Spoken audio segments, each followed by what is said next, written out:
Wyndham, composer and owner of Melcam Publishing. And today I thought I'd describe how to play legato on the organ. I'm going to teach you some tips, some tricks, and techniques. And with practice, you can sound great on the organ, whether you're playing prelude or for congregational singing. If you're like me, you probably started on the piano and later transitioned to organ. There are a lot of good techniques that sound good on piano.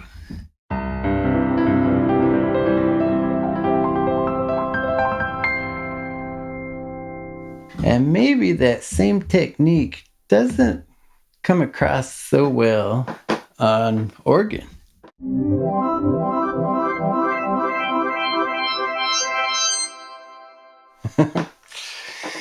And likewise, some things might sound good on organ,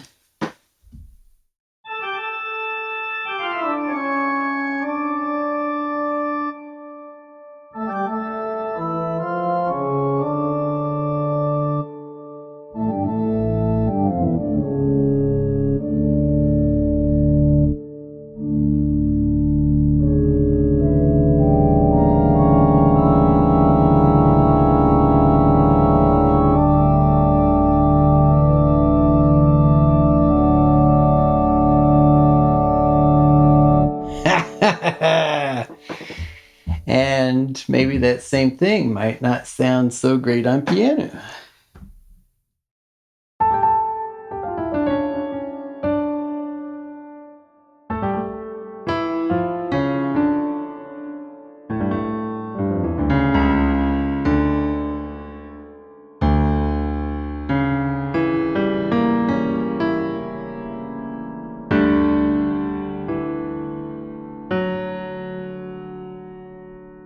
Yeah, I guess that wasn't too bad, but nowhere near as good as how it sounds on an organ. But this can kind of show how often a piano player, when they first learn to play organ, it might not sound so great, even if that person is proficient on the piano. But with a couple of tricks, you'll be on your way to sounding great. First, we must realize that there are two main differences between these two instruments. Listen to this.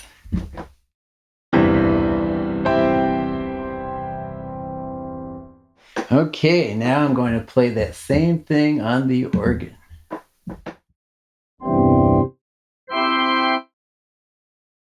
Notice any differences? Well, difference number one is the piano has a sustain pedal, so when you play a chord and let go, the chord still sounds. Hear that? I still hear it. Okay. And now on the organ, as soon as you let go, the sound simply stops immediately. Gone. The sound's gone. Okay.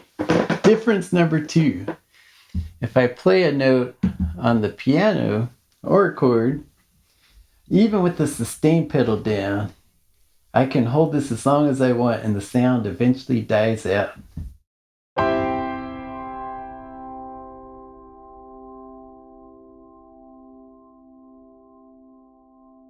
Okay, sounds like it's gone, or mostly gone. And now we'll do the same thing on the organ.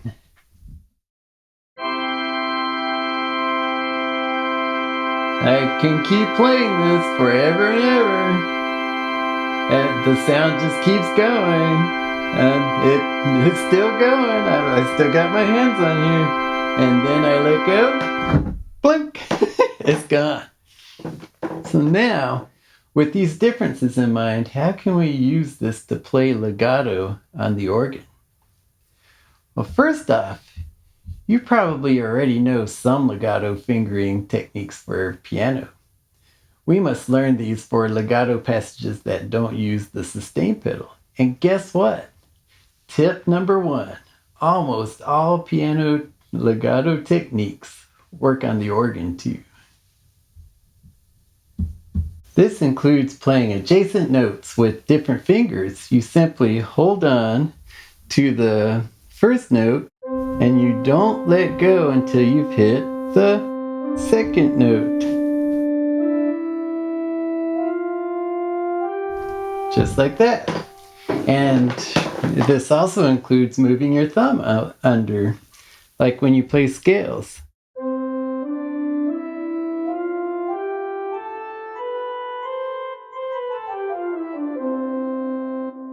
Okay, so if this is all you're playing with one hand, you're already there.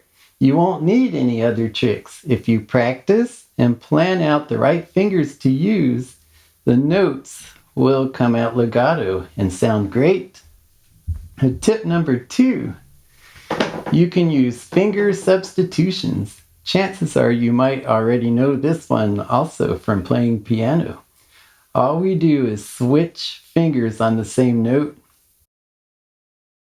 Another finger comes in, covers that note so that you can move that finger to play the next note. See, like this.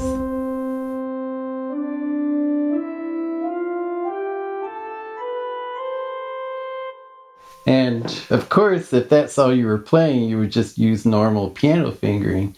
But when you're playing 2 voices with one hand, that substitution thing becomes very handy. For example, check out this run from Faith of Our Fathers. This is the 5th measure, and it has 4 chords in a row. I can play the first 3 chords like this.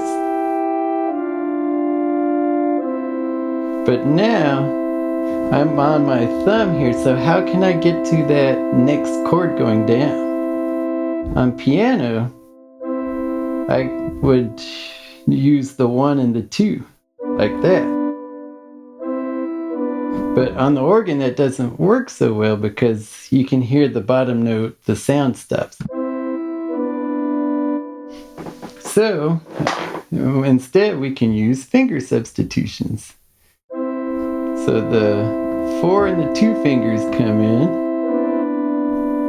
and there you go. It frees your 1 and 3 finger. Let's see that in tempo here. And did you see how fast that finger substitution kicked in? Now this is something that I use every time I play a hymn. Somewhere in there, there's going to be some finger substitutions going on. And check out this next figure in the bass, which is a harder substitution in measure 10. It looks like this. And then you have to stretch out right there. That's kind of, I don't know if I can do that without a finger substitution. Let's see. I know if that's too much of a stretch. But if right here on the 2 and 4, if I bring the 3 over and cover that G, my 5 finger can actually reach that, and it becomes legato. Here it is in tempo. Okay. And of course, if you're playing bass in the pedal, you wouldn't have to worry about that stretch. But you never know when you have to play on a keyboard like this that doesn't have a pedal. So it's good to have this talent or this skill built up so that when you do come up with this type of a keyboard, you can play all 4 voices and it will be legato. And just to give you a heads up, in my weekly congregational hymn playing, I'm using finger substitutions in every hymn. I've done it so much that my brain can now do it without me even thinking about it. With enough practice, you can do it too. Now, tip number 3. Sometimes redistributing voices between the hands can help the music to be more legato. You may already be doing this on piano. For example, check out the left hand at the end of the second line. Okay, so I can reach that, but there's no way I'm going to be doing this legato. I can do the first part legato in the bass, but then even with finger substitutions.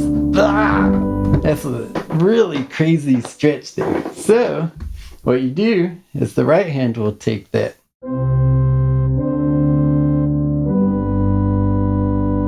and you got it going. Now if I add the right hand in, you can see how finger substitutions work with grabbing that B with the right hand.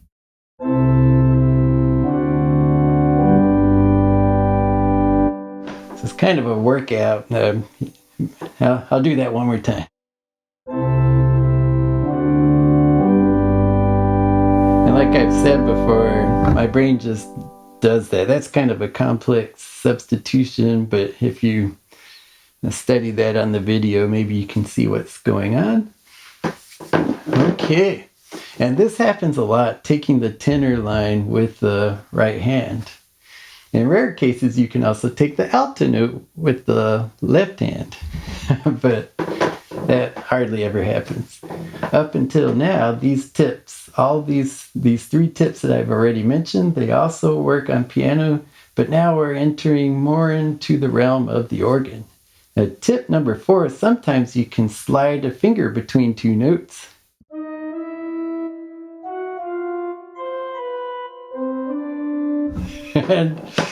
And sure, you can do these glissandi on piano, but it's much easier on organ because the keys are easier to press. And lightly touching a note sounds just as loud as hitting it hard. So it's easier on the organ.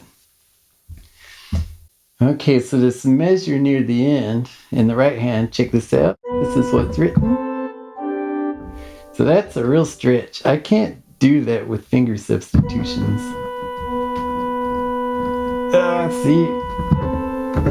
That thumb, there's no way I can do it. But watch this. I can either do a pinky glissando or thumb glissando. And okay, here's with the pinky glissando. Okay, and I guess the thumb glissando is easier. It looks like this. Okay, there you go. Both hands together.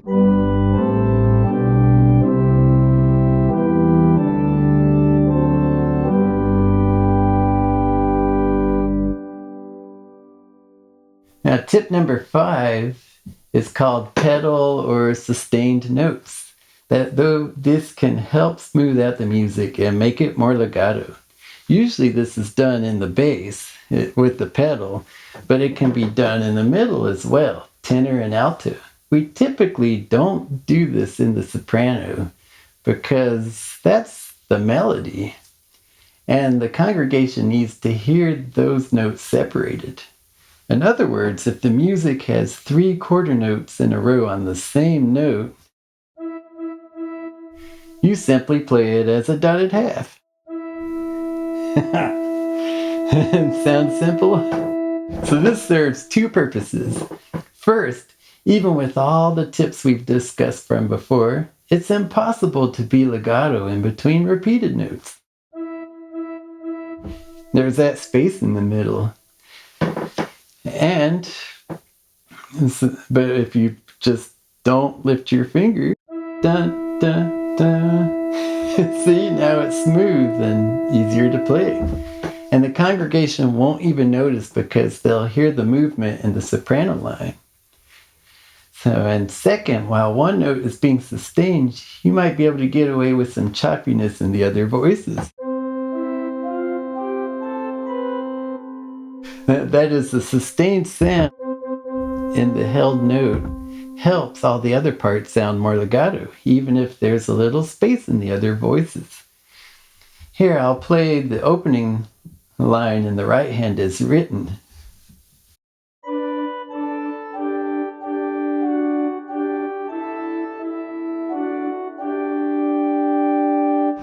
Okay, that's fine, but the alto line, there was a lot of space in there because it had a repeated notes.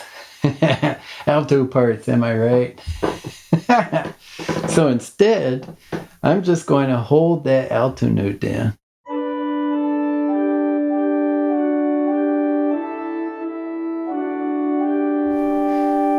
Okay, so it sounds much smoother. Now, before I move on to the last tip, let's talk about this legato thing in general. Sometimes you don't want to be legato, like a march or a festive hymn. Most of the time, legato is good, but when the hymn warrants it, it's okay to go with some staccato. It's your choice, whatever sounds good. Let's take this measure in the middle with the same chord repeated 3/4 notes in a row. Okay, so could play it staccato. And that's a choice if you think that sounds good. And then maybe a little more legato. I'm going to try to reduce the space as much as possible. Now, I could have done that last one legato. Okay, so now I'm going to hold the pedal, the bass note down, and let's hear what that sounds like.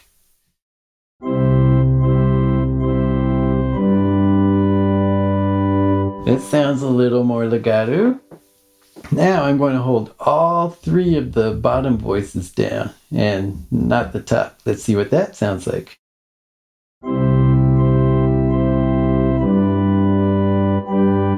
Okay, now it's super legato. Okay, now let's say we did all four voices. What did that sound like?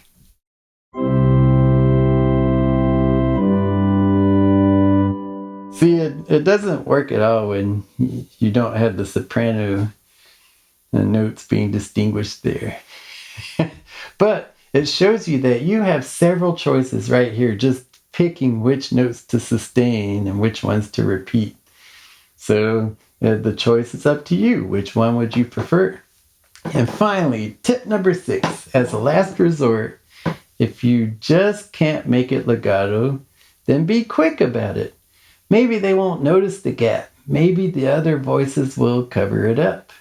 So now I'll play through the whole hymn and we'll see how it goes. And note how this uses all of the first 5 tips.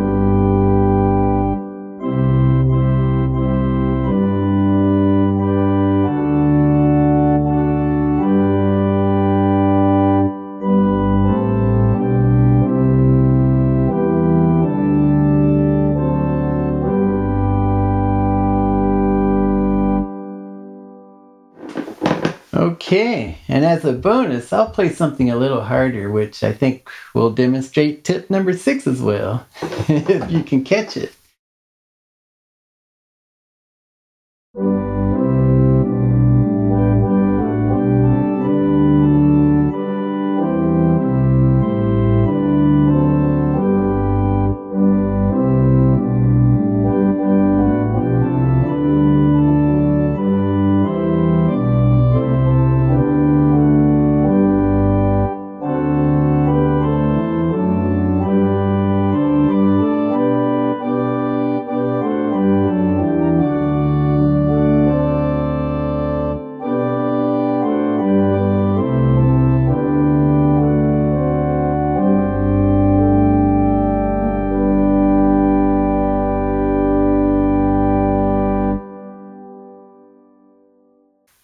I hope that you've enjoyed this quick showcase of legato playing tips. As a summary, we've learned number 1, standard piano legato techniques. Number 2, finger substitutions. Number 3, redistributing voices. Number 4, finger glissandi. Number 5, sustained notes. And number 6, the last resort, play the gap quickly. Well, thank you for watching. Make sure to like and subscribe, and stay tuned for more fun videos.